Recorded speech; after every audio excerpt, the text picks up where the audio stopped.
بسم اللہ الرحمن الرحیم۔ السلام علیکم ورحمۃ اللہ وبرکاتہ۔ دوستوں، ہم پھر سے آپ کے لے کر حاضر ہوئے ہیں مولانا قاری حنیف ملتانی رحمۃ اللہ علیہ کا بیان۔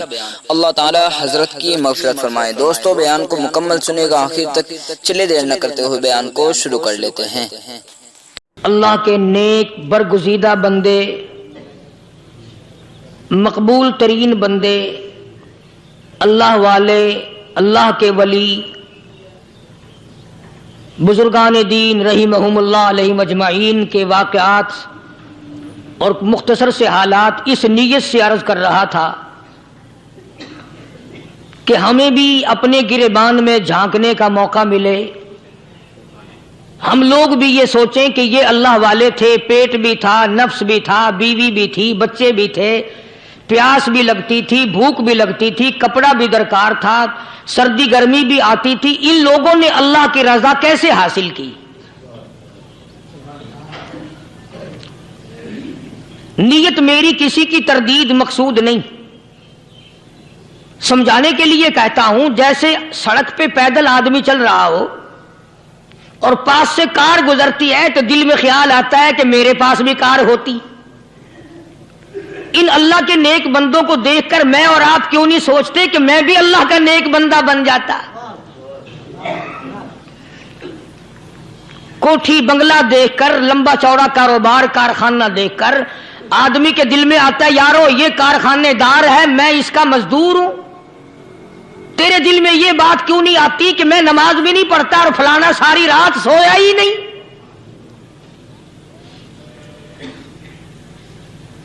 ہم لوگ اپنے معاملات میں، اپنے کردار کے بارے میں آخر کب سوچیں گے؟ وہ کون سی نئی زندگی ملے گی؟ بس ایک دھوکہ لگا ہوا ہے، او جی میں تو گناہگار ہوں میرا کیا، او جی میں تو گناہگار ہوں میرا کیا، یوں کرتا کرتا ہی مر جائے گا، توبہ نہیں کرنی۔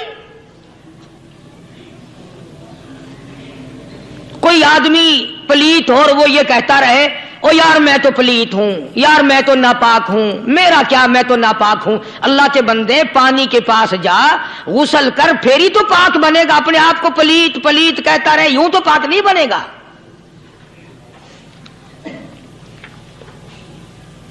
یہ اللہ والے جو ہوتے ہیں آدمی کے اندر کو ٹھیک کرتے ہیں۔ جیسے ڈاکٹر کہتا ہے کہ اگر بلڈ پریشر کے مریض ہو تو نمک نہ کھاؤ، شوگر کے مریض ہو تو میٹھا نہ کھاؤ، باقی کے مریض ہو تو آلو نہ کھاؤ۔ اللہ والا کہتا ہے اگر تمہارے اندر شرک کی بیماری ہے تو خدا کے دروازے کے سوا کہیں نہ جاؤ۔ اللہ والے اندر کا علاج کرتے ہیں، روحانی علاج کرتے ہیں، اس بیماری کا علاج کرتے ہیں جو قبر میں کام آئے گی۔ جب اللہ والوں کی مجلس میں بیٹھو گے تو وہ تمہیں یہ بتائیں گے کہ نبی کی سنتوں کے پھول چھوڑ کر بدعت کے کانٹوں کی طرف نہ جاؤ۔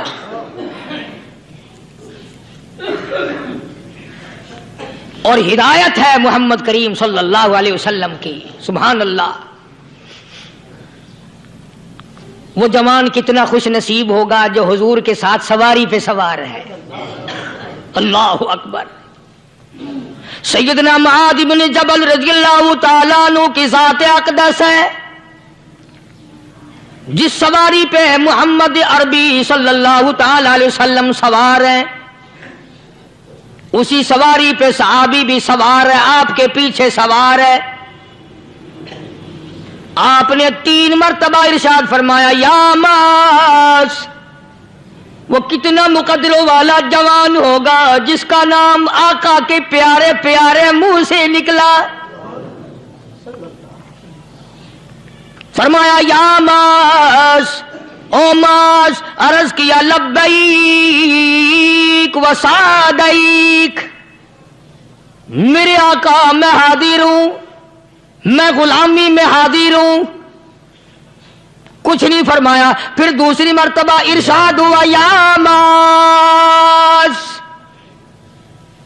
عرض کیا لبیک و سعدیک، کالی کملی والے میں تیری خدمت میں حاضر ہوں، میں غلامی میں حاضر ہوں۔ تیسری مرتبہ پھر فرمایا، یا معاذ، سمجھے آپ؟ یہ تو حضور کو پتا تھا کہ میری آواز اس نے پہلی دفعہ میں ہی سن لی، پکار رہا ہے میں حاضر ہوں. 3 مرتبہ آواز اس لیے دی، یعنی میں جو تجھے بتانا چاہتا ہوں وہ بڑی اہم بات ہے، توجہ کر، دھیان کر اس بات کی طرف جو میں تجھے بتانے لگا ہوں.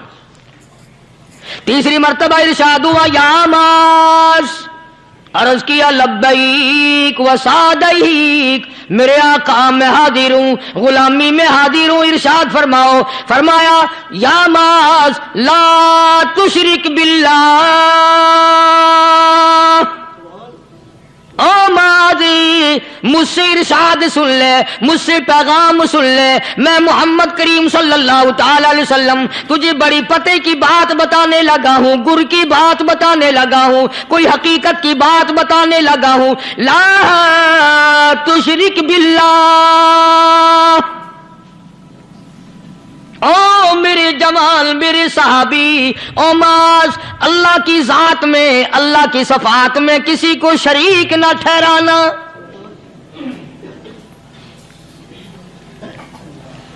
کسی کو بگڑی بنانے والا نہ سمجھنا، کسی کو پریشانی دور کرنے والا نہ سمجھنا، زندہ کرنے والا، مارنے والا، فقیر بنا دینے والا، فقیر کو شہنشاہ بنا دینے والا اس کے سوا کوئی نہیں. چلو ہو گئی بات، فرما دیا آپ نے کہ شرک نہ کرنا. اب ہماری بات سنو، ابھی حدیث کا جملہ باقی ہے جو محمد عربی صلی اللہ علیہ وسلم کی زبان مبارک سے نکلا، اہم بات باقی ہے. ٹھیک ہے فرما دیا، لیکن اب سوال کرو سرکار مدینہ صلی اللہ علیہ وسلم سے کہ جی اگر کوئی مصیبت کی وجہ سے کر بیٹھے، اگر کوئی پریشانی کے عالم میں آ کے کر بیٹھے، کوئی دکھوں کا مارا ہوا کر بیٹھے، تو صاف فرما دیا، فرمایا او معاذ ان قتلتا، اگرچہ تجھے قتل کر دیا جائے، تیرا ٹکڑا ٹکڑا کر دیا جائے، تیرا قیمہ بنا دیا جائے، اس سے بھی سخت بات آگے فرمائی او حرقتا، چاہے تجھے جلا کر خاک کر دیا جائے، تیرا قیمہ بنا دیا جائے، تجھے جلا کر راکھ بنا دیا جائے، کسی حال میں بھی تجھے شرک کرنے کی اجازت نہیں. اور ایک اور بات میرے سے سن کر پکا کے لے جاؤ، چوری کرنے والا ساری عمر چوری کرتا ہے، لیکن کبھی ایسا دن اس کی زندگی میں نہیں آیا ہوگا جب وہ یہ کہے کہ میں عبادت کر رہا ہوں. لاکھ چوری کی ہو یہ کہے گا کہ میں گناہگار ہوں، چوری کر اپن چلو تمہارے منہ پہ نہیں کہے گا، دل میں کہے گا. زنا کرنے والا کبھی نہیں کہتا کہ میں گناہ نہیں کرتا، شراب پینے والا کبھی نہیں کہتا کہ میں گناہ نہیں کرتا، حرام کھانے والا، رشوت لینے والا کبھی نہیں کہتا کہ میں گناہ نہیں کرتا. شرک ایسا گناہ ہے، ایسی گمراہی ہے، اس کو بندہ گناہ سمجھ کر نہیں عبادت سمجھ کے کرتا ہے. اور ارشاد فرمایا محمد عربی صلی اللہ علیہ وسلم نے کہ شرک کرنے والے کو توبہ کی توفیق نہیں ہوتی. وہ اس کو برا سمجھے تو توبہ کرے، جب وہ اس کو برا سمجھتا ہی نہیں تو گناہ سمجھتا ہی نہیں تو توبہ کائے کی کرے گا وہ. میں عرض کر رہا تھا کہ یہ جو اولیاء کرام ہیں، بزرگان دین ہیں، اللہ والے ہیں، یہ شرک کی لعنت سے آدمی کو بچانے کے لیے ساری زندگی کوشاں رہتے ہیں. حدیث پاک میں آتا ہے، ارشاد فرمایا محمد کریم صلی اللہ علیہ وسلم نے کہ جب آدمی گناہ کرتا ہے، فرمایا ان فی الجسد لمضغۃ اذا صلحت صلح الجسد كله واذا فسدت فسد الجسد كله الا وهي القلب او كما قال النبي صلی اللہ علیہ وسلم.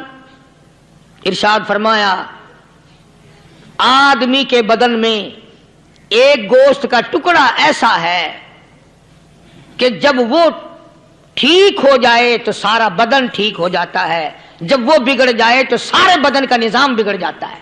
الا وہی القلب، سرکار مدینہ صلی اللہ علیہ وسلم نے فرمایا وہ دل ہے.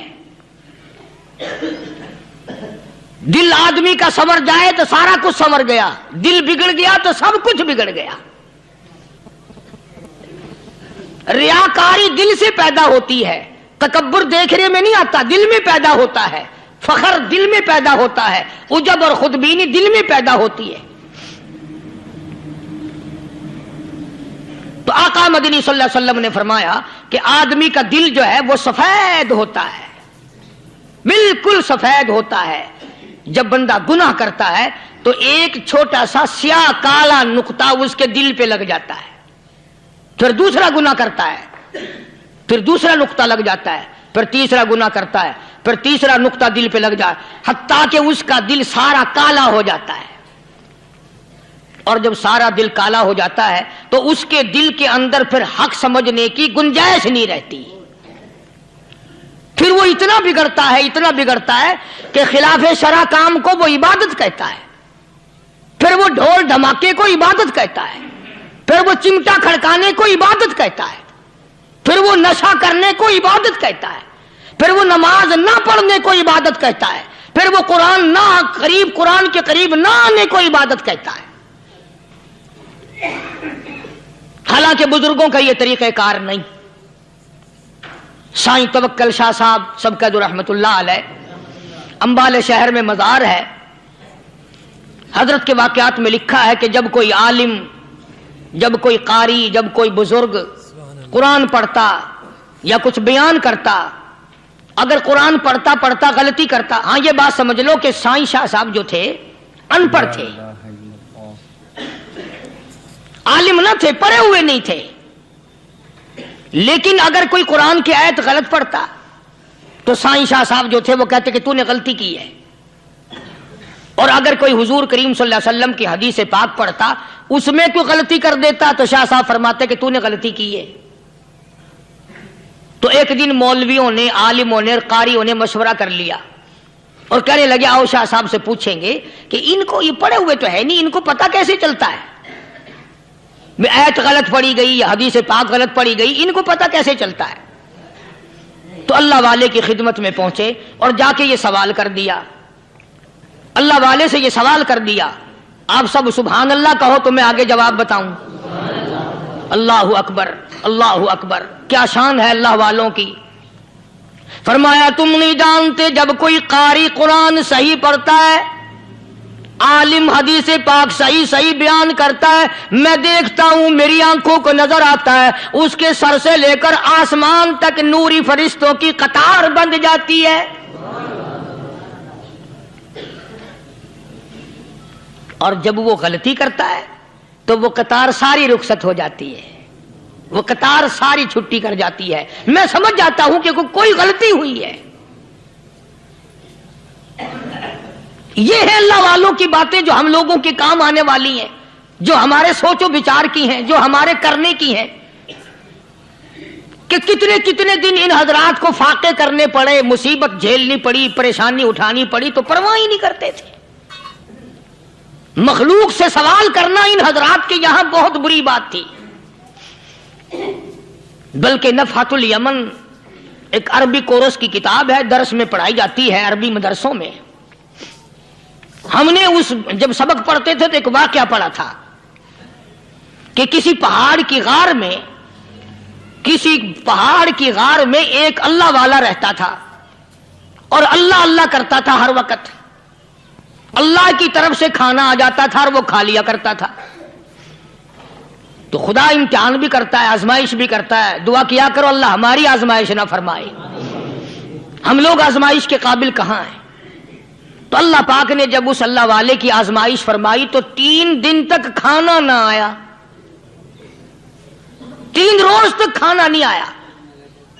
جب نہیں آیا تو بھوک نے ستایا، اور جب بھوک نے ستایا تو پریشانی ہوئی، اور جب پریشانی ہوئی تو دل میں خیال آیا کہ اب میرے لیے سوال کرنا جائز ہو گیا، اب تو میں بالکل بھوک نے تنگ کر دیا مجھے۔ تو پہاڑ سے نیچے اترے اور جا کر کے ایک مکان پہ سوال کر دیا، اور سوال یہ کیا کہ اللہ نام پہ مجھے کھانا چاہیے۔ ان گھر والوں نے 3 روٹیاں دے دی، ان گھر والوں نے 3 روٹیاں دے دی، اور یہ اللہ کا ولی لے کے چل دیا۔ تو جس گھر سے 3 روٹیاں ملی تھی ان کے یہاں ایک کتا بھی تھا، وہ اس ولی کے پیچھے پیچھے لگ گیا اور بھونکار قریب تھا کہ کاٹ کھائے پھاڑ کھائے۔ اللہ کے ولی نے سوچا کہ یہ تو بڑا ظالم کتا پیچھے لگ گیا، 1 روٹی اس کو پھینک دوں، 2 مجھے کافی ہو جائیں گی، یہ اپنا اس کی ہلے لگ جائے گا، مشغول ہو جائے گا، میں نکل جاؤں گا۔ یہ کتاب کی بات ہے، حدیث کی نہیں۔ تو نفحۃ الیمن کتاب میں واقعہ یوں لکھا کہ کتا ایک روٹی کھا کے پھر بھاگ کے اس ولی کو مل گیا اور بہت بھونکار کاٹنے کے قریب ہوا۔ تو پھر اللہ کے ولی نے سوچا کہ یار ایک ہی روٹی کافی ہو جائے گی، یہ تو پھر ظالم پیچھے ہو گیا۔ اس نے دوسری روٹی بھی اس کو پھینک دی۔ اللہ کی شان، کتا دوسری روٹی کھا کر کے پھر ولی کے پیچھے پیچھے۔ اس نے سوچا ایسی روٹیوں سے تو یوں ہی بھلے، وہ تیسری بھی پھینک دی۔ کتے نے تیسری بھی کھا لی، اور جب تیسری روٹی کھا کے کتا بھونکا، اب ولی کھڑا ہو کر غصے میں آ گیا اور کہنے لگا او کتے تجھے شرم نہیں آتی؟ عربی کا لفظ ہے وَمَا عَدِيمُ الْحَيَا، اور بغیرت کمینے، تیرے مالک نے 3 روٹیاں دی تھی، جس دروازے پہ تو رہتا تینوں کھا لی پھر بھی بھونکتا ہے؟ 3 روٹیاں میں نے تجھے دے دی پھر بھی بھونک رہا ہے؟ تو یوں لکھا اس کتاب میں کہ اللہ پاک نے کتے کو بھی زبان دی، اور وہ یہ کہنے لگا کہ ولی صاحب ذرا ٹھہرو، خود فیصلہ کرو، تم بے غیرت ہو یا میں بے غیرت ہوں؟ فیصلہ جناب کریں، میں کتا ہوں، آپ ولی ہیں، جنت کے کھانے کھائے، ارے 3 دن نہ ملا تو آدمی کے دروازے پہ آ کے ماتھا گھسایا، جھولی پھیلائی، بھیک مانگی، مجھ سے قسم لے لو میں کتا ہوں، کئی مرتبہ 8 دن ٹکڑا نہیں ملتا، قسم لے لو اس دروازے کے سوا کبھی کسی دوسرے دروازے پہ نہیں گیا میں۔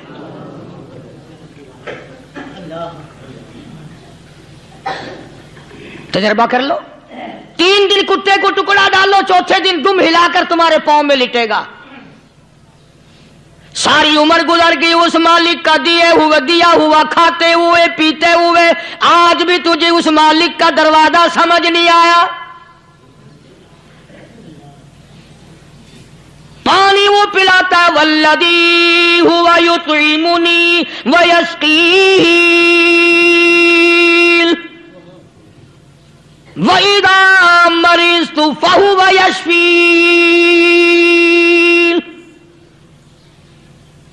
کتنا کھلاتا ہے، کتنے اعلیٰ درجے کے کھانے کھلاتا ہے، طرح طرح کے کھانے کھلاتا ہے،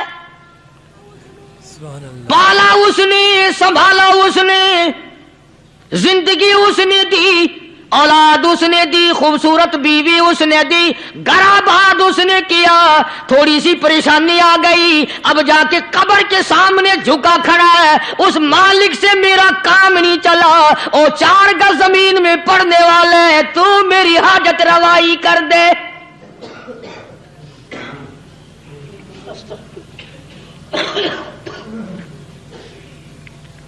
کون سے ولی نے یہ تعلیم دی، کون سے ولی نے یہ ترغیب دی؟ خواجہ قطب الدین بختیار کاکی رحمت اللہ علیہ، بابا فرید الدین شکر گنج رحمت اللہ علیہ کا پیر ہے۔ اتنے اللہ والے لوگ تھے، اتنے اللہ والے لوگ تھے۔ خواجہ قطب الدین بختیار کاکی رحمت اللہ علیہ کا آخری وقت دلی شہر میں آ گیا،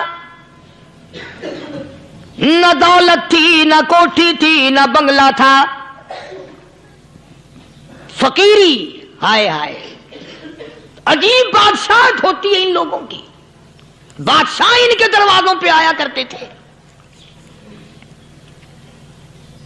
خواجہ ابو الحسن خرقانی رحمت اللہ علیہ بزرگ گزرے ہیں، محمود غزنوی کا زمانہ ہے۔ محمود غزنوی مرحوم بادشاہ نیک آدمی تھا۔ خواجہ ابو الحسن خرقانی رحمت اللہ علیہ کی خدمت میں آیا اور حضرت نے یوں پوچھ لیا، فرمایا محمود 2-4 دن پہلے بھی تو سنا تھا کہ تم ادھر آئے ہو، مجھ سے مل کے نہیں گئے؟ تو کہنے لگا حضرت سرکاری دورے پہ آیا تھا، سرکاری دورے کی لپیٹ میں اللہ والے کی زیارت کو بے ادبی سمجھتا ہوں، اللہ والے کی زیارت کرنے آؤں، کام کوئی اور لے کر آؤں اور اللہ والے کی زیارت کروں؟ میرے نزدیک یہ بے ادبی ہے۔ فرمایا آج ارادہ کر کے آئے ہو؟ کہ جی ہاں ارادہ کر کے آیا ہوں۔ باتیں ہوتی رہی، محمود کہنے لگا حضرت آج بہت بڑا کام لے کر آیا ہوں، دعا فرماؤ، سومناتھ کے مندر پہ حملے کا ارادہ ہے، 70 راجاؤں کی فوج آئیں گی، 70 بادشاہوں کی فوج آئیں گی،